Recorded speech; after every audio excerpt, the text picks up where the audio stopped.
Good evening. A former Saanich Police Reserve Constable who is accused of misrepresenting his credentials will make his first appearance on those charges later this week. Jason Walker is charged with fraud after he swore an affidavit in a child custody case. Investigators allege that Walker misrepresented himself as a doctor.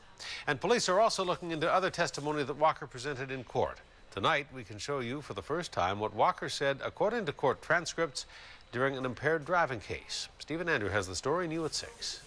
So by day, I am... The former Saanich Reserve Constable is set to make his first court appearance Thursday, charged with fraud and misrepresenting his credentials. 31-year-old Jason Walker was hired by several government agencies, including the BC Coroners Service and the Vancouver Island Health Authority. Walker also operated his own clinical counselling company, Health Point Consulting, formerly Dr. Jason Walker, Inc. But Saanich police say Walker is not a doctor. The police department says its investigation of Walker is not over, and there may be additional charges. Investigators say they have concerns about Walker's testimony last May at an impaired driving trial.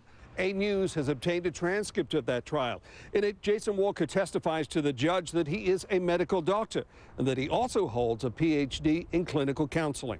You're a medical physician, is that true? The Crown asks. Yes, Your Honor, Walker replies. The Crown: what sort of medicine is it that you practice? Walker: I'm certified in behavioral forensic sciences, and I also have a PhD in clinical counseling. And later the Crown asks, and when did you graduate from medical school? 2002, Walker answers. Walker later clarifies his credentials, telling the court, my medical degree is from the University of Calgary, and I did a PhD at the University of Toronto and the University of, Smith College.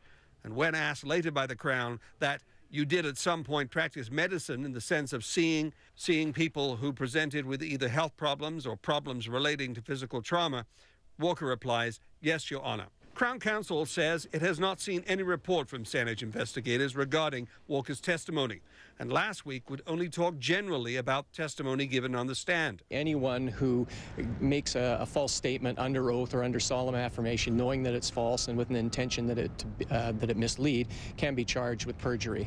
I don't think it's a charge that we see extremely frequently. It's a significant offense. It's an indictable offense, and the maximum penalty is 14 years in custody.